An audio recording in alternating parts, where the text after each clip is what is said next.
Despite the endless Italian vacations and designer doodles you see floating around on Instagram, money is tight for a lot of people right now. And as you look for ways to cut costs, you might have found yourself wondering, is everyone spending this much on life? That's why in this video, we're looking at what Americans spend on monthly expenses so you can see exactly how you stack up.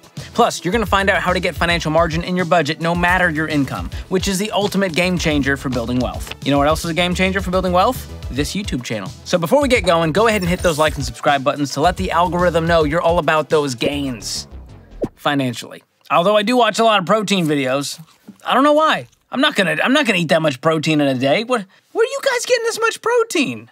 In this economy. So what we're looking at are the average monthly expenses for an American household. Some households will be way more, some way less. But on average, Americans' total household expenses are about $6,440. And that adds up to just over $77,000 per year. So not to state the obvious, but if that's what you're spending and your income falls short, you're experiencing what us in the biz call a deficit. No one says that. There's no biz, I just wanted to sound cool. Didn't work, let's keep going. And for reference, I didn't pull these numbers out of my thin air, okay? I pulled them from the Bureau of Labor Statistics, the BLS, and they keep track on what Americans are spending, on everything from Frosted Flakes to triple ply Charmin, if that's what fluts your butt. What was that? Now remember, these are averages, so they could vary a lot based on your type of household and the cost of living where you're at. So just to get a little clearer picture, here's how it breaks down between different household types. A single-person household spends about $4,640 on monthly expenses.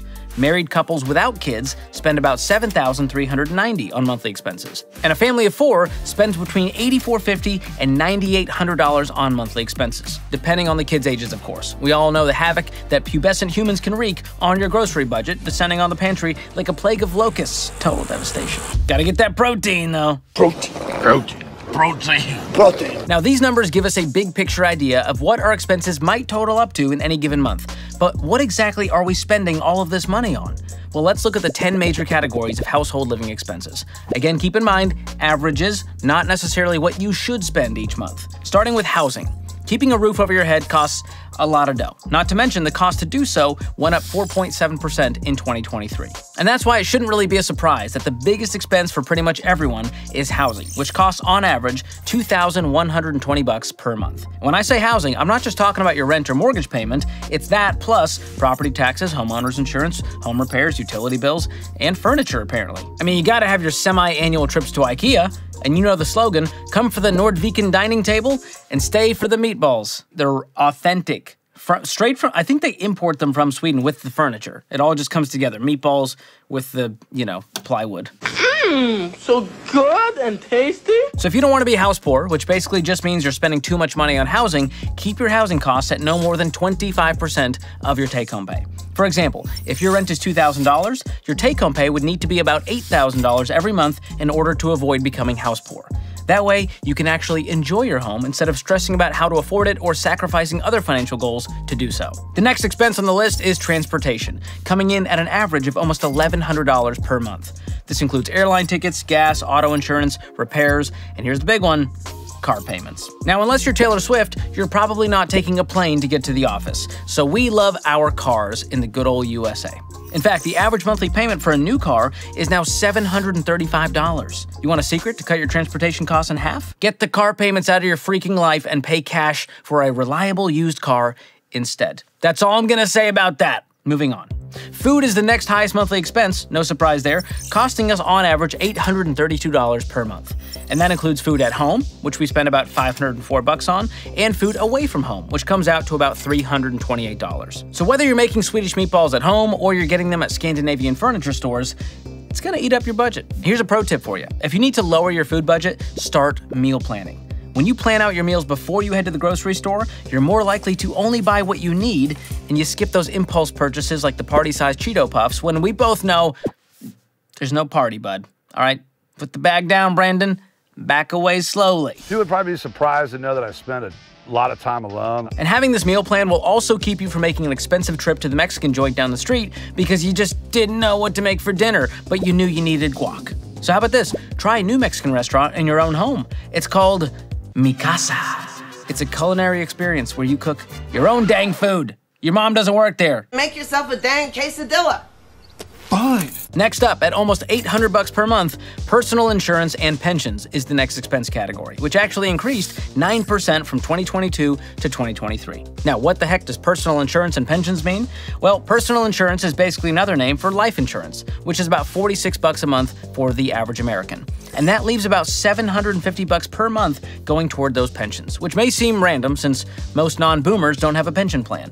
But that's because the BLS lumps the Social Security tax into this category, and that's a 6.2% tax that comes directly out of your paycheck. And speaking of insurance, it's time for everyone's favorite expense category, healthcare costs. That's fantastic news. Before we get to that number, let's talk about how to care for your digital health with one of the sponsors of today's video, Delete Me. Because when it comes down to expenses that are worth it, protecting your personal info online, worth every penny. And that's why I use Delete Me, who works to delete your info from thousands of scammy data broker sites all across the internet. And they've already saved me 55 hours of time it would have spent for me to do it all myself. Plus, they send over a report showing exactly what they removed, and I sleep better knowing it's gone. You won't find me out there. So head over to joindeleteme.com/George and you'll get 20% off their plans and you'll start protecting your privacy today. You can also check out the link in the description below. Another recurring expense that everyone has but didn't make the list is your cell phone plan. Now, most people pay big-name cell providers way too much because they just don't know there's better options out there, like Tello. Tello is a great way to save money on your cell phone plan while getting the same reliable coverage as you would with the big guys, and that's because Tello uses T-Mobile's towers. And their plans start at just $5 and you can get the unlimited plan for just $25. Plus, there's no contracts, no sneaky fees. So go check it out and you'll get an extra $5 off your first month of unlimited if you go to tello.com/George or click the link in the description below. Okay, back to your actual health. American households spend an average of $513 per month on health insurance. And that includes your premiums and your out-of-pocket costs for medical services, prescriptions, and the melatonin gummies you give your toddler before car trips. No judgment, but don't do it if they're under 3. Pretty sure that's illegal. Oops, too late. Now, this is a pretty big line item for most people, especially if you have kids in the mix. Not to mention, healthcare costs went up by about 5% last year. Next expense on the list, entertainment. Americans spend about $300 a month on entertainment. And no, that doesn't even include what it costs to buy Raisinets and tickets to the latest Dwayne "The Rock" Johnson movie, which you know I will be seeing regardless of the tomato meter score. Or, for our friends across the pond, tomato meter. Entertainment also includes TV, streaming services, your current pickleball obsession, and your pets. I don't know. Your dogs might feel like family, but they're technically a form of entertainment, which, if you've met my French bulldogs, makes so much sense. Okay, the next category is what the BLS is calling cash contributions, which comes out to about $200 per month. Charitable giving is a big part of that, but it also includes alimony and child support payments, which doesn't feel like all those things should be lumped together, but I'm not here trying to change systemic socioeconomic issues, just reporting the facts. Staying out of it. Stay in your lane, bro. Any money you spend on room or board for a college student can also be lumped into these cash contributions, regardless of whether that kid shows up for their 8 a.m. British Lit class or not. And not so fun fact, this category actually decreased by almost 14% in 2023, which is absolutely not the goal, since charitable giving is one area where I recommend being above average. In fact, I tell people to make giving the first line item in their budget and set aside 10% of their income for it. Controversial, I know. Get in line, buddy. Get a ticket at the deli counter if you want to razz me. Leave it in the comments so I can go delete you and block you. Please, no, anything but that. Next up, American households spend on average $170 on clothes and other services per month. But this could vary a ton based on the size of your family and whether or not you have a DJ Khaled level addiction to Jordans. And since we're on the topic of shoes, the average monthly amount for footwear is $37. Now for education, Americans spend on average $138 per month. And before you freak out on me because you're dropping a butt ton of money for your kid to major in eco-linguistics at the University of Alabama, remember, this is an average of all Americans. So if you're paying for a kid or kids to go to college or a private school, this expense is going to be way higher. In fact, the average cost of college tuition for an in-state school is $938 a month, or over $11,000 a year. And good luck making $938 with your eco-linguistics degree, Benji, which, if I'm not mistaken, ecology and linguistics, so talking to your pet rock. Good luck. Although, probably there's a Twitch streamer out there who does that and makes $1 bajillion, so egg on my face. And to wrap up, we've got the catch-all category for other expenditures, coming in at over $270 per month. And for me, I assume this includes things like my hair pomade, my car wash subscription, a copy of the book Everyone Poops for my daughter, and a small batch bourbon to share with my wife. And of course, the miscellaneous items that somehow find their way into my shopping cart at Target. And this category is like that junk drawer in your house that collects scissors and loose change and gum wrappers and way more rubber bands than you'll ever need in a lifetime. And often, this is the category where people can cut the most items. And hint, one of them rhymes with Schlottery-Stickets. Probably could have come up with a better rhyme, but you're not worth it. But you know what the Bureau of Labor Statistics forgot to add to their list of monthly expenses? Debt payments. Unfortunately for most people, it's a monthly expense they need to account for, considering the average American has almost $67,000 of debt. That's a huge chunk of people's paychecks going to debt payments and lenders every single month, on top of everything else we've already covered. Now, if these expenses seem high, it's because they are. Prices on just about everything have gone up in the last couple of years. And as of August of 2024, the annual inflation rate for all items was 2.5%, with food up 2% and housing up 5%. But here's some good news. The price of gas went down 10%, and the price of cars and trucks also down by 10% year over year. So not all hope is lost. Moral of the story is that for most things, you gotta spend more money to keep your same standard of living, which sucks, I will give you that. But regardless of what inflation in the economy is doing, you can build wealth. And the key to that is living on less than you make. That is the only way to create financial margin. And that means the goal is not to spend as much as the average American. The goal is to spend below average and below your actual income.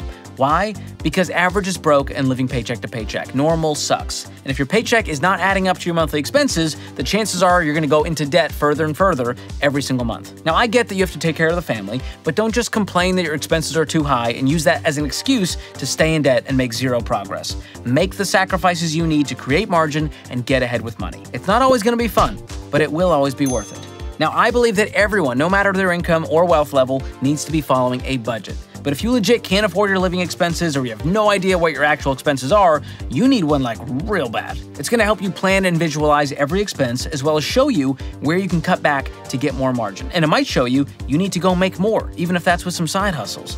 And again, margin is the secret sauce for building wealth. But what's the best way to budget and get some financial margin? Well, keep watching this next video to get the total breakdown on how to budget, or check out the link in the description below. And let me know in the comments how your expenses compare to the average person's. I want to know.